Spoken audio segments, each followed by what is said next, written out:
Pís marí bh chairde agus fáilteoirí go dtí an teagráin dúnach den badchéile Comhrá le hÓgie agus ar daim níos fuide. Bhainm mo bhuichas a ggóilt le Foras na Gaeilge mar gan iad ní bheith an padchéile seo ar an air réachar. Well, lom anois há gceoltóir cáiliúil, ildúirlaise, ildánach, sinní Louise Mulcahy as Mainistir na Féile i gConnta le mí. Consáta Louise? Curmí magad hÓgie tam go mágus tú hain. Magalóir anois, magalóir beáín trisach tris a bheith dul ar scolach. Mé hain freisin. A cha sé go deas a bheith ar neis. Cinse. Well, is an cógárdicus mór le de padcréile nua agus is scéalúnta sin. Agus tá sé go háil na bheith an seo chun cainsleit ar de padcréile nua freisin so míle buchas. Gur míle mágad. Tá tú bhar an lína lam ón uamh i gConnta na mí agus tá tú annach an óthach fé láthair Louise, ná fuil? Well, Tom, I bailile trim scoil náisiúnta tá gceist agus scoil an bucalaí agus freisin tá rudaí eile ar siúil tá cúpla tionscadal nua ar siúil agam faoi láthair freisin agus just tam ag buint tainmh as na léitheanta seo agus, taréis an dín glasáil, bhí mé abalta sus a thuairt agus bhí mé abalta rudaí nua dhéanamh freisin. Anna bha. Agus chuid na tograí nó na tionscanmh a thar bunagat fé láthair. Has a gom go mín tú denmh cúplarád ag an am céine, cosúil am héin. Sinné an scéal. Well, bhí an tá-orm cá mé cúpla seachtainna i d deis go ceolúchas éireann i bailithe clia.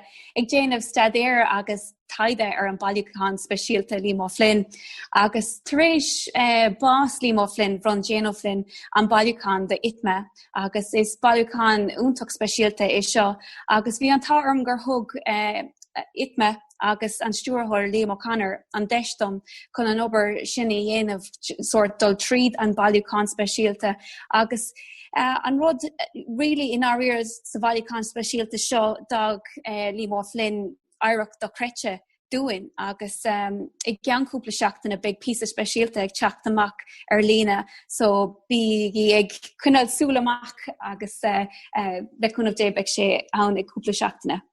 Cinnte, be míidir cumáid súil amach san agus píbere a bheith Louise Mulcahy agus cheann sé leis an grúpa Mainistir. Sin é go ddíireach agus saor gceoltóir Louise Mulcahy agus gan éon doubt seasan Louise Mulcahy amach mar gcuine den léicre ceola bhí gcuin sa fihuis. Agus bhí rud bhír speisialta in áiríire agus an suntasach ag buint lena gcuid ceol agus gcuid hafadaí agus saor pibadóir a bhí a gceist agus mar dúirt méid dag sé áireacht fíor thábhachtach agus tubair sever ceol dúin agus sa bhailúchán tá rudaí speisialta ann agus tá hafadaí speisialta ann freisin agus tá nótaí speisialta ann freisin. So bhí sé ábalta in áiríir daoine a chur faoi dríocht lena gcuid ceol agus ceapan go mbeidh daoine faoi dríocht faoin bhailúchán speisialta tá in itme freisin. Agus tá itme sin teise ceol dúchas éireann há sé sin i lár na cathrachan san i mala cliaach agus an bhfuil an sin go ddíireach. An bhfuil if ig le itme an bhfuil sé oscailte go dtíon pobl inis nó an gatha tú cuine a dhéanamh le dolisteach an. Tá sé oscailte inis agus bíonn tú abalta dolisteach agus cuineáil stúil siar ar na rudaí atá ar lína agus na bhailúchán freisin. Cinnte sin go thúntaach mar há mé cinnte go bhfuil roinnt rudaí ón raing istígann san chumá ó Nicolás Tóibín agus daoine dá le héad be gurm cuairta thart ó réigint. Sin é is áis úntaach é an taisce ceolúchas agus tá méid sin rudaí ann tá greengraffanna tá hafadaí trachtála tá hafadaí staváile tá lán rudaí ann agus a méid sin leabhar agus a méid sin fáilteán freisin. Agus so bhí sé sin arsúla go le cúpla seachtain in nús Louise an raibh? Yeah, sinnig go ddíireach agus freisin tá rudí eile ar siúil tá mé gobar ar chlár faisnéise do TG cethir freisin agus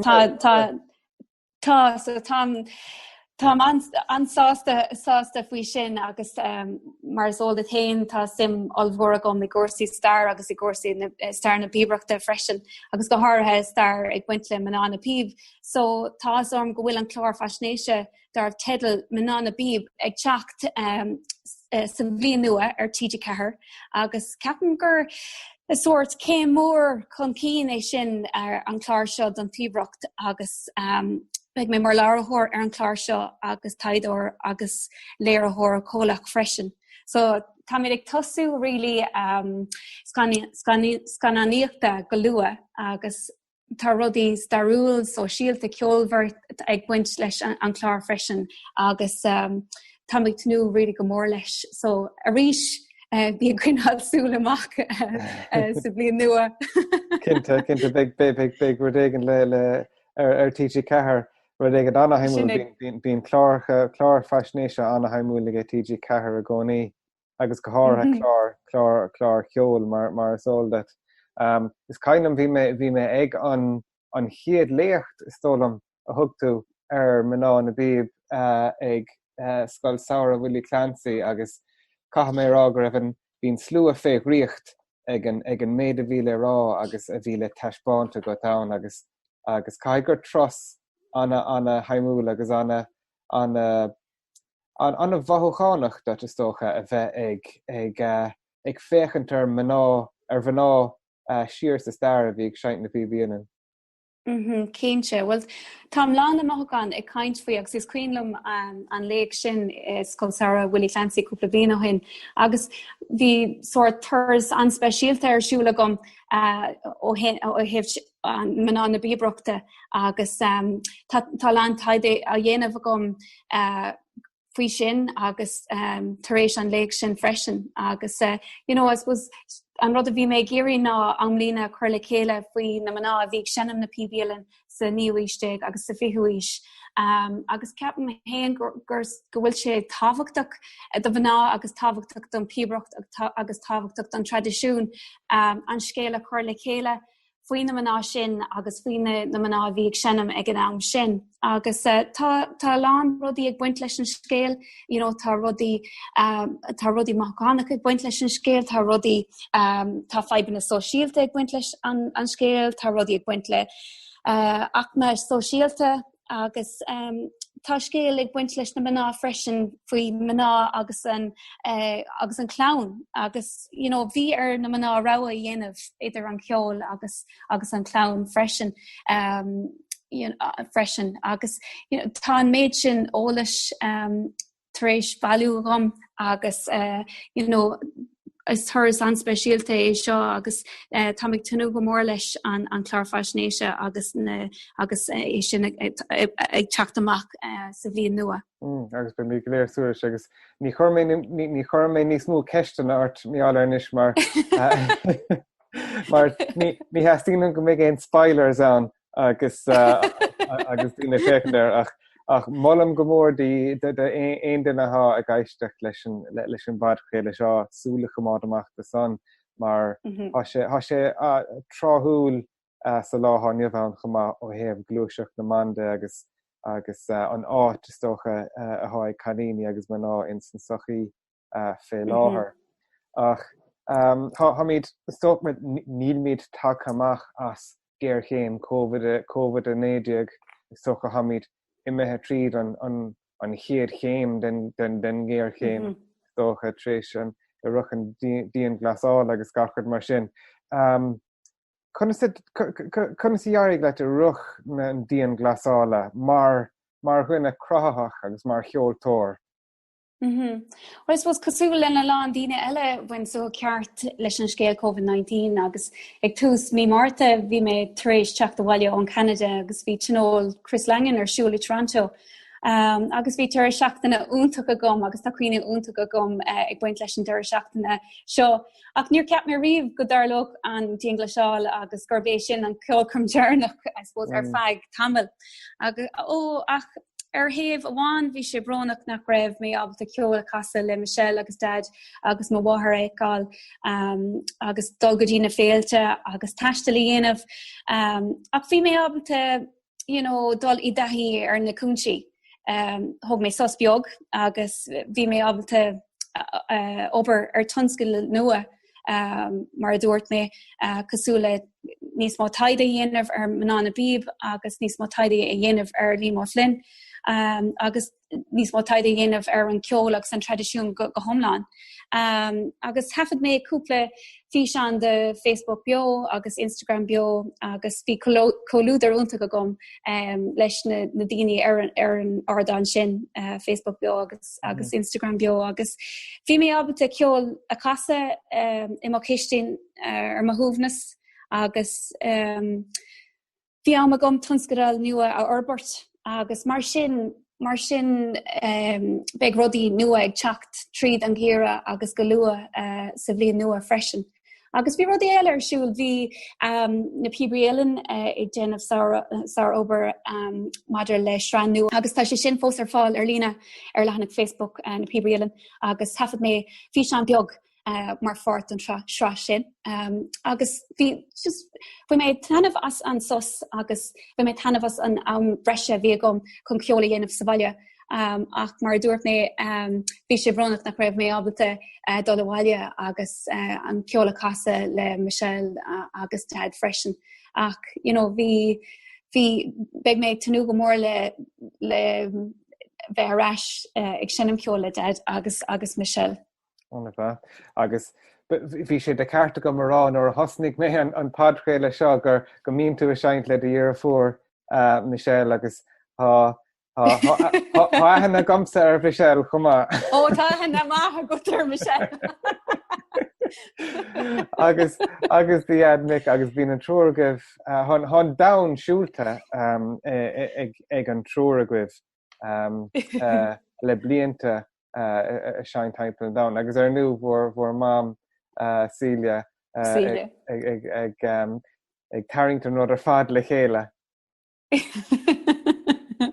Well bhín ámúnta go gin mar clán ar an móthir agus ag dul go dtí na féilte agus gacród mar sin agus taréis an Ingleáil bhí mar I deangáil ar WhatsApp agus Facebook agus gachród agus mar sin bhí colúdar maith a gom sanúh agus bhí an tá orm go bhfuil ceol sa bhaile agus bhí daidig hafad cúpla tún dom ar WhatsApp agus Michelle freisin so tuis nach raibh mé ábalta dul bhaile. So ag Louis an son greibh tú ag Canada agus an son bhí mar caint méallar an isoch an na giganna agus na ceolchormach agus mar sin de ón uair gur hosting tú a seint ceolchormach agus ag taistim haimpel an dana stocha bhfuil éon ceolchorm ar le nó éon tros ar le nó bhfuil cúpla tros ar le nó cúpla áit ar le heas naach. Yeah, ceapan go bhfuil tá an táirm go raibh mé ábalta an taistilí dhéanamh agus I mé éonar agus le dad agus Michelle freisin agus bíon rudaí I suppose speisialta agus áilíonn ag buint le ceolchorm agus de gach camcóirt freisin is cuman air nó thar leir freisin ach beidir an céad a chas mé héin agus Michelle agus dad agus mé héin agus Michelle mar chalíní óga it's Scoil Sarah Willie Clancy agus an céad ar céadúr ar an státe ar ceolchorm Scoil Sarah Willie Clancy agus bhí mar timpeall 8 bliana díos nó 6 bliana díos agus bhí mar an státe ag casa ceol de Willie Kane das dúir an céad sco agus bhí an atmosfér go húntaach agus bhí rud speisialta don céad ceolchorm seo agus is cuiinlumm an green room agus an atmosfér agus na ceoltóir galéir agus thug sé sin an spreagadom leis an ceol agus leis an colóidir freisin agus tá cuioine úntacha a gom ag sinnam ceol le dad agus Michelle tríd na blianta campcóirt I Vietnam agus Myanmar agus na Stát Aontaithe an Órap agus an Canada agus in éan freisin tá is rud anspéisialte dúin ceola casa le chéile ar an státe agus ceola casa mar clán freisin agus bíon am úntaach a gcuin agus i gcónaí agus bíon an crack a gcuin freisin. Ach tá méid sin cuioine úntacha a gom ag buint leis an ceol chum agus an ceol bio le Michelle agus dad agus i mé freisin. Agus ar nó seanin tú na PBL ach seanin tú níos mú úr le sin a sin nach Sin é seinam na PBL agus hosig méid mac ag sinnim an Fadogstán agus sin trééis sin an Fadogmór agus timp 3 bliain dé díis hosig mé ar na PBL agus bhí antá orm go raibh stór ceolaigh dead agus thug sé aninspiráid do mé héin agus Michelle on glíomhán in áíire agus bhí sé gcónaí ag sinnim ceol sa bhaile agus bhí sé gcónaí ag múna ceol dúin agus rud an nádúrtha a bhí a gceist sa bhaile bhí ceol ar siúil ó bhaidin go hithe agus uaireanta tríd an ihe freisin. Agus thug sé inspirad dom agus má bháthair freisin tá ansim ag mám sa ceol tradiisiúnta freisin agus thug sé héin agus dad freisin gach deis dom a héin agus Michelle agus ní a bhéin feib ag buint le éon rud a bhí mé ag iaré dhéanamh nó éonhla se bhí mé ag iaré a casa agus Michelle freisin agus tá sé sin fear speisialta go raibh an deis a goin agus go raibh an ceol tradiisiúnta sa bhaile agus mar dúirt mé tá stór ceolaige agus cá mé cúpla bliain ag sinnim an accordion freisin an bosca ceol freisin.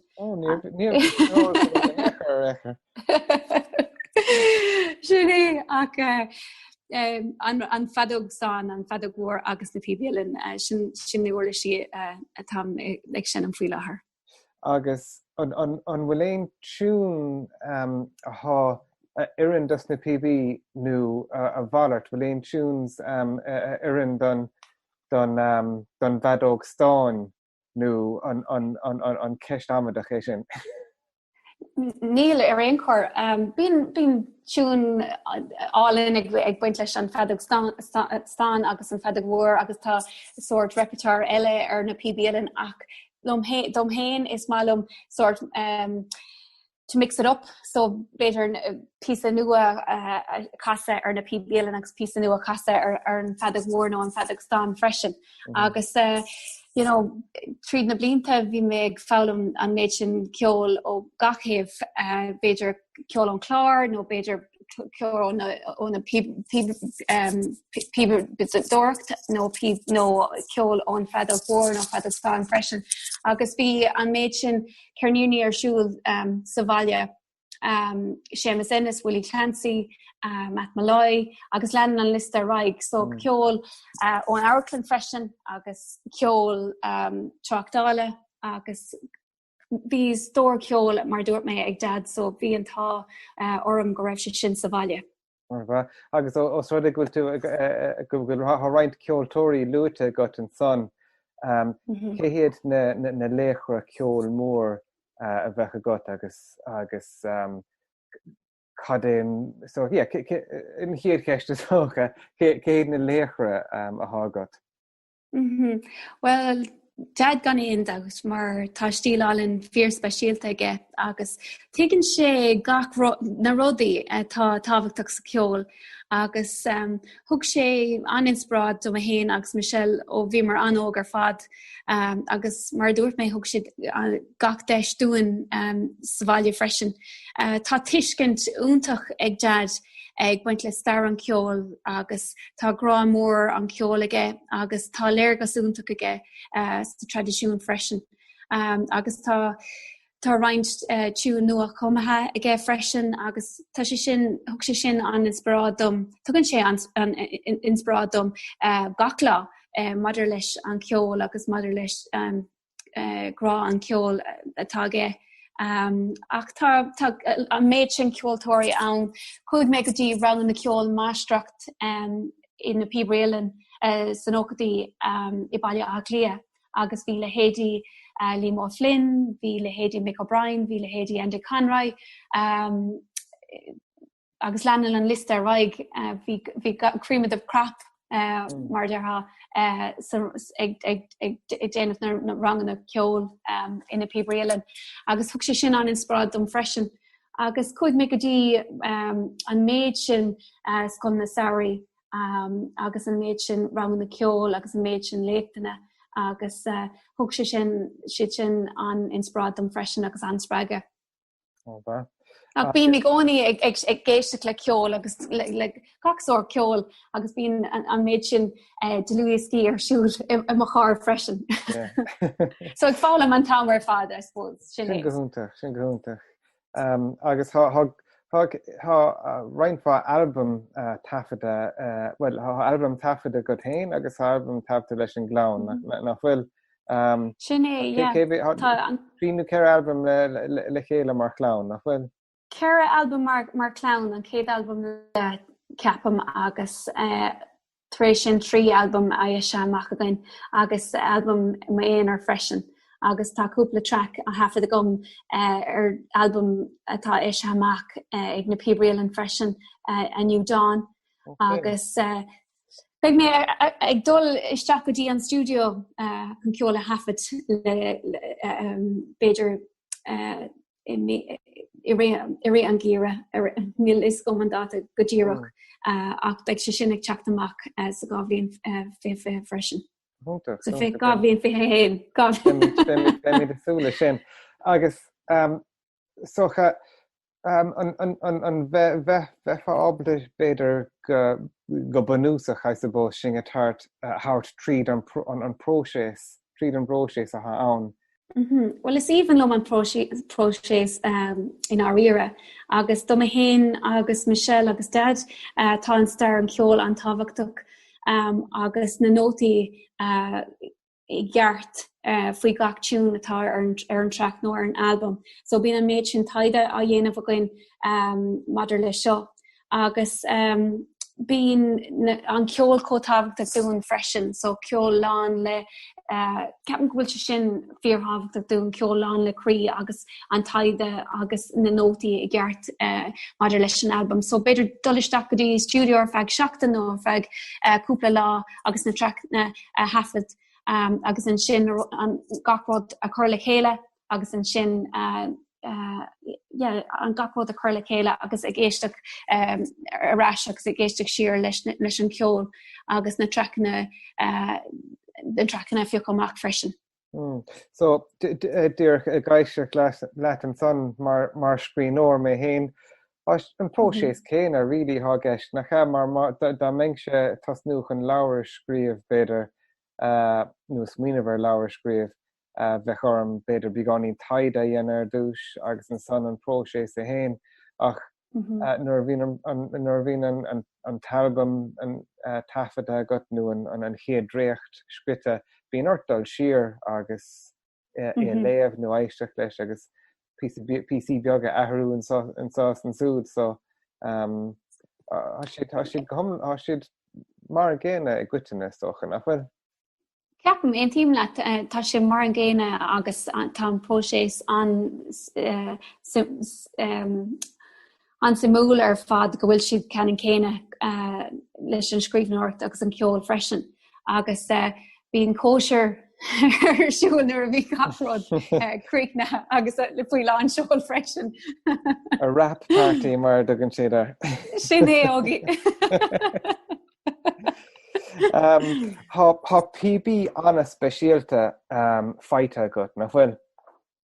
Well, sin é go ddíireacht tám ná na mothachán a caint faoibh agus tám ná le mothachán go bhfuil PB Liam Flynn a gom agus blian ó hin bhí an ónóir mór a gom gur thug na pibréalan PB Liam Flynn dom agus set an speisialta atá gceist is set in ochar bí so flat set atá gceist agus thug a lean framant iad timpeall trocha blian ó hin agus aimid ebony agus crocach smáilte agus imitation ivory ann freisin agus tá fum cóchtach a buint leis na PB seo agus fum álinn agus fum fear speisialta freisin.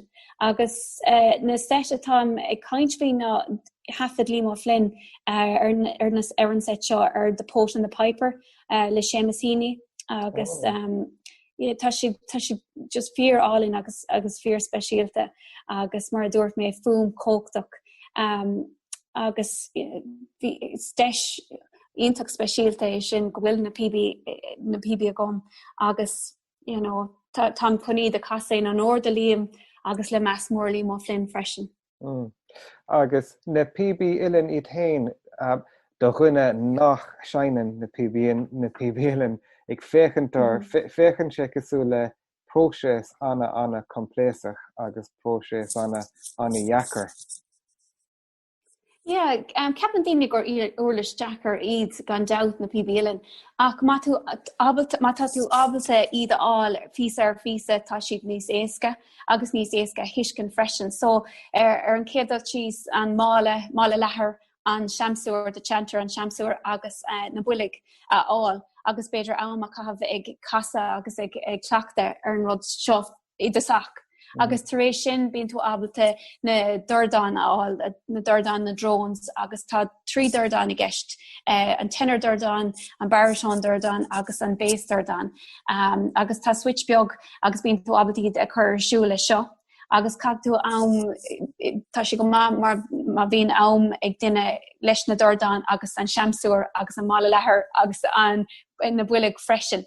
Agus taréis sin na rialtán agus an rudatá gceist na rialtán na bhain siad accompaniment nó tunnacin álan don siún, so bíonn tú ábaltaí de casa le de méarna nó bíonn tú ábaltaí le iad a casa le de rista. Agus sin an pís a dearnach don set. So 3 rialtán I gceist freisin, tenor rialtán, baritone rialtán agus an bass rialtán.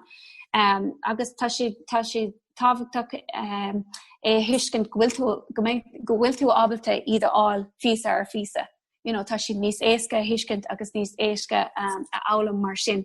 Agus tá setna ann den caidan den céad go inis níos fear ná riamh. Agus ceapan daoine go bhfuil rudaí techniciúil ag buint leis an set ach tá an méid sin reed makers agus an méid sin in an pipe makers ann agus bíonn siad ábalta daoine a carú leis na faibanna. Agus tá níos mór rangan ar siúil agus sin deisiúntaach de daoine ag tosúach ag siadam na PB ilen. So yeah, sin é ceapan céinte gur ceapan daoine uirlis Jackar iad ach mar a dúirt mé má tatú ábalta iad álam físa ar físa. Agus is socha do dhuine a bheith ag tosnú amach ar na PB ilen bheith ar tosnú amach nóir bheith óg golóir is tócha ná bheith. Yeah, bhí mé timpeall 3 bliana ag díos nar thos mé amach ag seanú na PB ilen, so tá rud fisiciúil ag buint leis na PB ilen freisin, so bíonn tú beidir ábalta iad a casa níos fearr ag an ís seo beidir. Agus tá an seamsúir tá an spás idir na méarna ann, so that your fingers are long enough, that you have the correct finger spacing. Agus tá sin tábhacht ar fad. So brahan sé ar an táiste agus cinse. Agus bíonn tú ag múna ag féiltí agsúla scoil saora bhfuil Clancy nó féiltí eile bheith haimpeal na tíre nó in haimpeal an downbeidir. Agus ón méid a feice gutsa an bhfuil ardú take ar an méid daoine a tháinig seint na PB ilen ifrehéan agus an bhfuil ardú take ar méid cáiliúil a thá seint na PB ilen. Cinse ógaí, well tá an scéalaigh feabhsú an tam ar fad, tá níos mó daoine ná riamh ag seanna na PB ilen. Tá níos mó daoine ná riamh ag dul go dtí na rangana agus ag dul go dtí na rangana ar lína nó ag dul go dtí na féiltí freisin. Agus tá níos mó cáilíní ná riamh ag seanna na PB ilen, so sin scéal úntaach ar fad. Tá níos mó cáilíní timpeall an domhanaigh timpeall in na tíre ag fálam na PB ilen. So sin scéal úntaach don taided atá hénig déanamh agus don uirlis cínte. Agus tá méid sin obair a dhéanamh ag na pibréalan chun na pibréalan a chorcan cín agus tá campaign nua ag na pibréalan freisin ag buint níos mó chalíní atá na Victoria agus san fáilteáin freisin. So it's sort of visibility, níos mó visibility faoi chalíní agus maná ag sinnam na pibréalan freisin. Agus ceapan héin gur tugann sé sin an inspirad de chalíní eile nó buclaí eile chuní de casa. Agus ceapan gúil sé sin antáhachtach ar fad. So níos mó chalíní ná riomh, níos mó daoine ná riomh Illan Pipe takeover. Agus na luigte na PB na pibréalan a há si san Lonnahan Henrietta Street agus sin go ddéireach. Bunny it's on in the Shaskady about Nagic Shaskady? Yeah, sinné, yeah, I bailile léas tá an méid sin obair a dhéanamh ag na pibréalan agus tá sé is áis fíorthábhachtach iad na ranganna agus an obair tá dhéanamh ag na pibréalan freisin. Agus tugann siad PB machar cíos do chuoine is tólam. Tá sé sin an tábhachtach mar tá na pibréalan costasach agus tugann siad na pibréalan ar cíos agus for mé héin set ar cíos ó na pibréalan agus Dave Hegarty i de sac agus tugann si sin agus úntachtdom gohfuil maidir leis an uirlis agus an rudaí atá ag teastáil chun iad a casa. So mar dúirt mé áis fíorthábhachtach é sin cíos na pibréalan. Cinnte agus is tódam go bhacha mé chlár fascnéise beidir ag an méigint a dúirt go raibh stocha pibrí gur nach raibh mórrán acu thart nuair a bunaíoch agus sin na chúis gur bunaíoch cumann na pibríalan an meachtar sin carta sin ará? Sin é go ddíreach, yeah. Sin é tá méid sin obair a dhéanamh ag na pibríalan maidir lei seo agus tá sin beidir a cúiseáin go bhfuil níos mó daoine ag sinnam na pibréalan anois.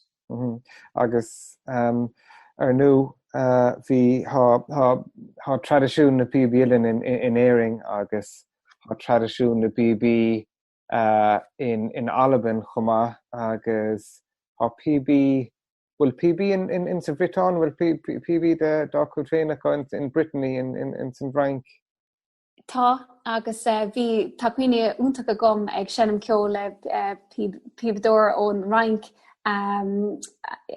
Celtic Connections cúpla míohain agus bhí sin an céad ceol chum ag buint le maná agus maná na bíb timpeall an domhan, so bhí pibdóir ón Brittany ó Alban agus an London Lister raig, so bhí sin úntaach ar fad. Ach tá pib timpeall an domhan cínse ach ó heh an na pibréalan an éireann téann siad de rás go dtí an éanamhíiste go dtí an déan senachas don dar bhenim éanach Carmen. So tá star an ada ag buint leis na pibréalan an seo. Cinnte agus is tólam an main ceart le rá na PB atá in éiring sníad an tain PB a cheantar leis an Ilan na PB eile seintar há mála ann agus sédan siad isteachán. Bhfuil sé sin ceart sin ará? Tá ach tá pib sa bhreatain freisin ar san Alban freisin agus tá na builig ann freisin. All right, okay, so bhí mé mícheart. No, sin ceart glóir. Tá builig ann freisin. Agus well, is tócha go bíonn tú a gaiiseacht agus a seint ceol gaelach agus ceol tradiisiúnta de hir. An me chéin genre ceol eile a hanóch leat nó go mefa gaiiseach leis inis is ríist. Is málam gachsór ceol agus bhí me géiste le lán ceol mar dúirt mé i mo char agus i mo chiisten agus ma heach freisin agus is málam ceol trasachach is málam ceol is na ceol is málam gachsór ceol in our era agus It depends on the humour, hÓgie.